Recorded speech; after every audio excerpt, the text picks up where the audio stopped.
먼저 일본의 입장과 관련해서 영상 전해드리도록 하겠습니다. ということで、協議の対象ではなくですね、また撤回も全く考えていません。これはですね、もう極めて韓国の対応次第だというふうに思っています。当然、拡大する可能性もありえますし、あるいはきちっと輸出管理がしっかり行われているということになればですね、逆に、状況をですね、少し緩くするということもあり得るという。We applied the simplified procedures before to Korea, but now we changed. So this is perfectly in conformity with our obligation under the WTO. 適切な輸出管理が行われていないと懸念される事例があるものと承知をしておりますが、個別の事例についてお答えすることは事案の性質上差し控えたいというふうに思います。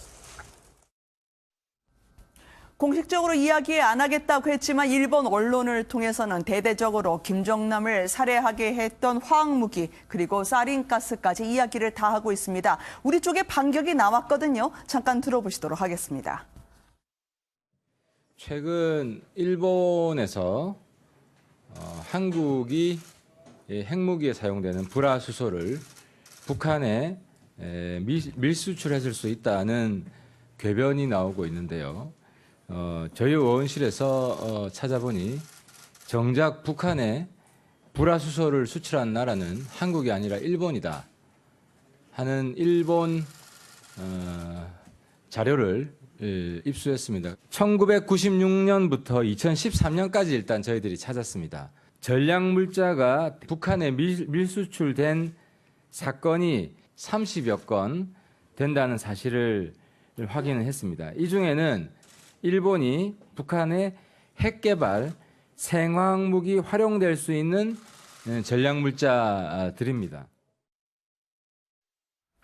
양 변호사님, 이 부분과 관련해서 좀 정리를 해 주실 수 있겠습니까? 예. 난데없이 튀어나온 화학무기들 때문에 말이죠. 그것도 우리 정부가 활용하고 있는 것처럼 했거든요. 그러니까 일본의 지금 얘기는 사린가스 같은 경우 일본에서 굉장히 큰 테러 충격을 줬던 네. 그 지하철 테러에서 쓰였던 것이기도 하고 또 그렇습니다. 이게 오음진리교는 사이비 종교단체였지 않습니까? 네. 그래서 일본인들이 굉장히 익숙한 이름인데 그런데요. 사실 이게 화학이나 이런 것들을 조금만 아시는 분은 어느 국가든지 간에 네. 이게 화학 무기로 인해서 사람들에게 바뀔 수 있는 것들, 그러니까 치명상을 입힐 수 있는 것들은 현재 기술로는 그렇게 어려운 기술은 아닙니다. 다만 네. 국제적으로도 화학 무기는 아주 철저하게 막고 있는 거기 때문에 저걸 만들고 보유하고 있는 것만으로도 국제적인 제재를 받는 거기 때문에 아예 있을 수도 없는 일입니다. 그런데도 불구하고 네. 저걸 꺼내든 이유는 단순한 거죠.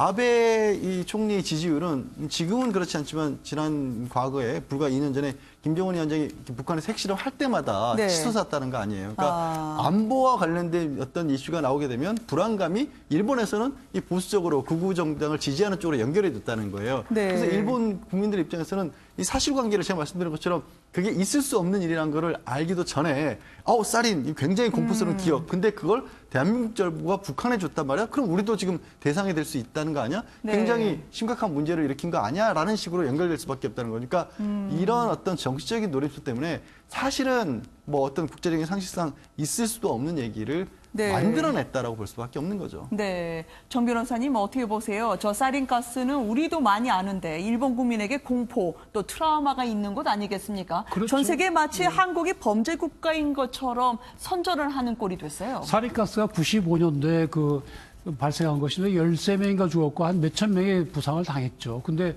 네. 지금 양 변호사님 말씀대로 저런 것이 다시 발생할 수 있다는 거면 국민들 입장에서는 왜 예전에 보면 우리 선거 때마다 북풍을 이용한다 그런 얘기가 있었지 않습니까? 네. 그래서 한국의 저런 리스크가 일본에 아주 악영향을 미친다. 따라서 아베 정권을 지지해줘야 튼튼한 안보를 하고 또 필요한 경우에 우리 평화헌법도 개정을 해서 네. 군대도 가지겠다. 이런 목적을 가지고 있는 걸로 보이거든요. 네. 그래서 우리 정부가 하나하나 거기에 대해서 일본의 택도 아닌 주장에 대해서 반박하는 것도 중요하지만 일본의 저런 속셈을 깊이 분석을 해가지고 거기에 맞는 종합적인 대책을 세워야 되지 않을까 그런 생각이 듭니다. 네.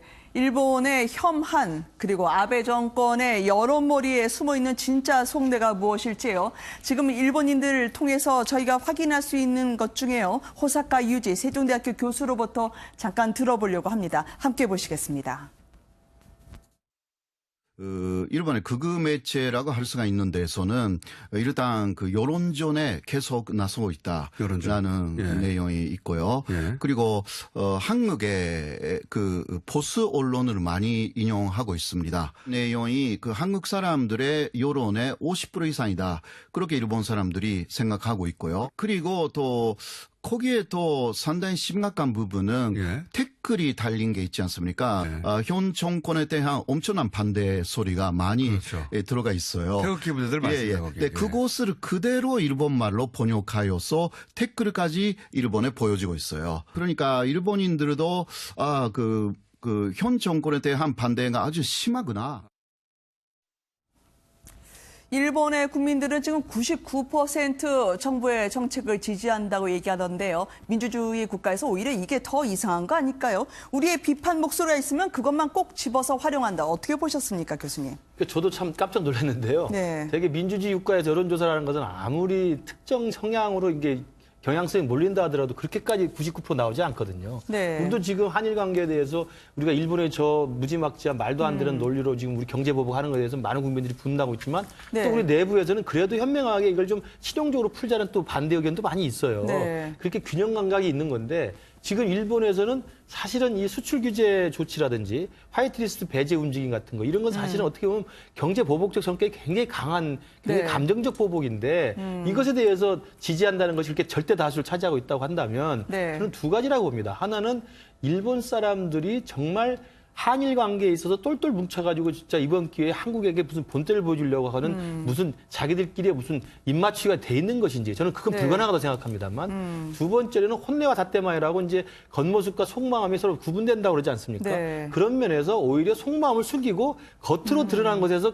그런 일치된 단합된 모습을 보여주려고 일부러 노력한 것인 거라는 생각도 듭니다. 네. 그래서 어떻게 보든 간에 상관없이 지금 뭐 살인가스 그다음에 김정남 독살했던 VX 이런 가스 같은 걸 이야기하면서 네. 사실 말도 안 되는 가짜 뉴스 가지고 이야기를 하고 있기 때문에 우리 정부가 대응을 좀 조목조목 잘해야 될 것 같고요. 한 말씀 네. 드리면 아까 하태경 바른미래당 의원이 정말 신속하게 찾아가지고 반박을 하지 않습니까? 그렇죠. 저게 야당 의원이 해서 정말 돋보이는 건데 정부가 했어야 될 일이거든요. 지금 산업자원부 장관 같은 경우 계속 한 발 늦은 대응을 한다든지 아니면 통계가 틀리든지. 통계가 틀리든지 다른 굉장히 잘못된 자료 가지고 대응을 하고 있거든요. 네. 그다음에 강경화 장관 같은 경우 일본의 그런 수출 규제 조치 나오자마자 이제 연구해 보겠다라는 뒷북을 네. 치는 상황이기도 해서 우리 정부는 조금 더 심기일전해서 분발을 해야 될 것으로 보입니다. 네, 저쪽은 하나하나 힘모아 뜸모아 타격을 하고 있는데요. 우리 쪽에서는 오히려 기업들에게 1분이라도 말을 하라 강권하거나 아니면은 말이 너무 많은 게 아닐까. 오히려 이낙연 총리까지 나서서 뭐라 하시더라고요. 그렇죠. 또 우리 정부는 그야말로 대통령께서 이미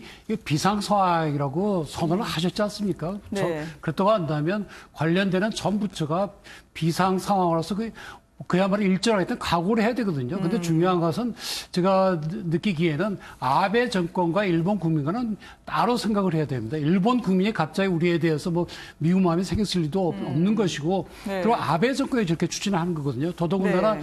단순히 이번 일본의 그 참의원 선거뿐만 아니라 그 이전부터 몇 달 전부터 과학까지 만들어서 해왔다는 거 아닙니까? 네. 그렇다고 한다면 우리 정부에서도 일본 아베 정권의 그 행동에서 치밀하게 대응할 수 있는 태스크포스를 빨리 만들어야 됩니다. 네. 그렇게 해서 아베 정권에 대항을 해나갈 때 이것이 뭐 반일로 간다든지 일본 국민 전체에 대한 그 어떤 적대행위로 가서는 한일 양국의 국민에게 좋은 게 하나도 없거든요. 네. 그래서 아베 정권이 저렇게 하는 것이 결국 일본의 장래에도 아주 불행을 가져오고 우리도 같이 망하게 되는 이런 네. 것을 결코 일본 국민이 선택하지 않을 수 있는 그런 걸 널리 알려줘야 될 걸로 보입니다. 네, 이 문 대통령까지 외교적 해결을 위해서 최선을 다하고 있다라고 얘기한 시점에 하필이면 강경화 외교장관은 그 점에 아프리카를 떠난 이유는 뭡니까, 양지열 변호사님? 네, 지금 뭐 미리 한 6개월 전부터 강경화 외교장관 예정이 돼 있었다라고 합니다. 네. 그리고 수방을 하더라도 그 사이에 어떤 뭐 현안 같은 것들은 다 해결을 하겠다라는 얘기를 했었고, 뭐 이낙연 총리 같은 경우도 지금 카타르로 갔었고, 이제 중동 같은 경우에도 경제 문제에 지원을 하기 위해서 간 거기 때문에 네. 어찌됐든 뭐 지금 일본과의 경제 문제도 중요하지만 그걸 극복하기 위해서 다른 문제도 중요하긴 한데, 다만 말씀하신 것처럼 이것들에 대한 대비, 특히 이낙연 총리 같은 경우는 이제 워낙 일본과 가까운 분이라고 알려져 있지 네. 않습니까? 그래서 좀 역할을 해줘야 되는 게 아니냐라는 그런 지적들도 좀 나오고 있는 상황이긴 합니다. 뭐 강경화 장관 같은 경우 폼페이오 장관과 통화까지 해가면서 미국의 힘도 좀 끌어들여야 된다 이런 노력을 하고 있긴 한데 네. 이게 참 그러니까 일본이라는 데가 철저하게 준비도 했을 뿐더러 또 어떻게 보면 일본 국민 아까 일본 국민 말씀도 하셨지만 일본은 언론조차도 이런 일이 벌어졌을 때는 철저하게 정부 편에 서거든요. 그러니까 네. 일본 국민들은 뭐가 문제라는 인식도 못할 가능성, 그러니까 객관적인 정보가 주어지지 않으니까 그래서 이 싸움이 유난히 힘든 부분이 있습니다. 네. 김 교수님, 지금 이 순방 갈 때냐라는 이 한가하다 많은 비판이 야권으로부터 나오고 있는 것 같습니다. 물론 해외 가서도 보고는 받는다고 하지만 지금이 그럴 때냐는 거죠. 저도 그 부분은 조금 안타까워요. 아쉽기도 네. 하고요. 특히 이제 이 총리 같은 경우는 그 신문사에서 일본 특파원까지 지냈던 아주 대표적인 일본 통이고, 그다음에 지금 같은 한일 관계가 이렇게 극한으로 치닫는 데는 지난해 네. 10월에 대부분의 강제징용 보상 판결이 나온 이후부터 미리 예견됐던 것이어서 충분히 정부 차원에서 준비를 했을 수 있는 시간이 있었습니다. 네. 그리고 이제 많은 전문가들이 주장했던 게 뭐냐면 이 문제는 정치적으로 풀어야 될 문제이다. 그러니까 정상급에서 신뢰에 기초한 대화를 통해서 풀든지 네. 아니면 적어도 최고위급이나 고위급에서 정치적인 어떤 소통을 통해서 풀어야 될 일이지 외교부 따로 산업통상부 따로 뭐 언론 따로 해서 이렇게 싸울 일은 아니다고 다들 네. 지적을 했었거든요. 그렇게 비교한다면 지금 이낙연 총리가 좀 때려진 감이 있지만 총리로서 역할을 좀 해주셨으면 좋겠는데 또 미리 예정된 또 순방 일정이라고 어쩔 수 없다고는 합니다만 좀 아쉬운 네. 게 있고요. 특히나 강경화 외무장관은 제가 볼 때는 이해는 되지 않습니다. 지금 아프리카에서 한국이 일주일 출장이 사실 무슨 의미가 있습니까? 네. 제가 볼 때는 강경화 외무장관이 사실은 지금과 같은 한일 외교 관계가 어그러지고 외교가 지금 거의 파탄되고 있는 상황에 대한 총사령관으로서 역할을 해야 될 뿐인데 네. 지금 외무장관이 아프리카 가서 일주일 있다 오면 누가 그걸 고깝게 보겠습니까? 제가 볼 때는 강경화 외교장관이 지금 우리나라 문재인 정부의 대일 외교에서 지금 밀려 있거나 네. 아니면 빠져 있거나 아니면 우리 빠지는 게 낫다고 청와대가 생각하거나 전 여러 가지 가능성이 의혹으로 제기되고 있는 것 같습니다. 네, 결기가 필요한 시점 아닐까요? 지금 아베 같은 경우에 과거에 우리나라에 저항을 하고 거부를 했던 정세균 의장 같은 분 빼면은 네. 자신보다 한 단 낮은 의자를 줬거든요. 그렇습니다. 그러니까 아베 총리 같은 경우 저렇게 해외에서 온 정상급이라든지 고위급 접견할 때 의자 가지고 사실은 굉장히 치졸한 네. 싸움을 했지 않습니까? 우리 정세균 의장 갔을 때는 그걸 반대해서 명확히 항의를 했기 때문에 같은 네. 의자로 만들었고 아까 나온 것처럼 또 다른 경우에는 또 우리가 부지북실간에 앉으라고 보니까 아베보다 한 단 낮은 의자에 앉는 게 지금 비일비재했었습니다. 네. 그런 것도 보면 참 일본의 참 그 좁은 마음을 알 수 있는 건데 저런 일본은 우리가 미리 알고 있었기 때문에 네. 저런 일본의 속성을 우리가 다 알고 있었다고 하면 미리 준비를 했어야 된다고 봅니다. 그러니까 지금 저 일본의 행태에 대해서 국민들이 분노하고 있지만 또 한편으로는 그런 일본을 우리가 몰랐느냐, 네. 알지 않았었느냐, 알고 있었다면 미리 준비를 하는 게 정부의 역할이고 책무거든요. 그런 면에서도 정부는 좀 더 분발해야 네. 된다고 생각합니다. 아마 저런 아베, 일본에서는 이재용 부회장의 일거수일투족을 다 주목하고 있었겠죠. 그걸 알기라도 하듯 상당히 메시지를 절제하면서요. 오늘 이재용 부회장이 귀국은 한다고 하는데 어떤 카드가 손에 쥘지 아무도 모르는 상황입니다. 변호사님. 그렇습니다. 사실 우리가 이제 추측하기로는 일본이 그런 반도체 만드는 소재 수출 제한한다고 하니 그럼 혹시 네. 일본 기업들이 외국에 가지고 있는 또 현지 법인들을 통해서 어떻게 우리나라에 그 소재를 조달할 수 있는 방법인지 그런 것도 의논했다고 하고요. 네. 또 일본에서 소위 오피니언 리더라고 하는 분들을 만나서 이러면 한일 양국에 다 손해가 되지 않느냐. 네. 아베 정권의 정치적인 목적 때문에 이렇게 한일 관계가 망해서 안 되지 않느냐. 그리고 앞으로 이런 것 때문에 또 반일 운동이 일어나고 또 일본에서 또 반한 운동이 일어나서 서로 한일관계 악화되는 것을 굉장히 걱정한다. 이런 메시지를 전달했다고 하는 거거든요. 그래서 네. 이재용 그 부회장의 이야기가 상당히 합리적으로 보이고요. 아까 말씀드린 대로 아베 정권과 일본 국민 또 일본 경제계는 분리해서 우리가 대처해야 될 걸로 보입니다. 그래서 네. 아베 정권이 저렇게 하면은 결국 일본 내에서도 설자를 잃게 된다. 네. 우리는 일본 국민들을 믿는다. 일본의 또 특히 거래처를 믿는다. 하여튼 이러한 그 분위기 조성이 상당히 중요한 것으로 보이고 사실은 저런 것은 이재용 부회장이 할 것이 아니라 네. 우리나라의 정치계에 상당히 비중 있는 분들이 가서 하셔야 되는데 그런 분들은 빠져있고 이재용 부회장만 혼자 가서 하는 걸 보니까 참 안타깝게 짝이 없습니다. 한일 갈등의 최고 수혜자는 아마 중국이 될 거라는 이야기가 나오네요. 시진핑 주석의 반도체 공장 방문까지 있었습니다.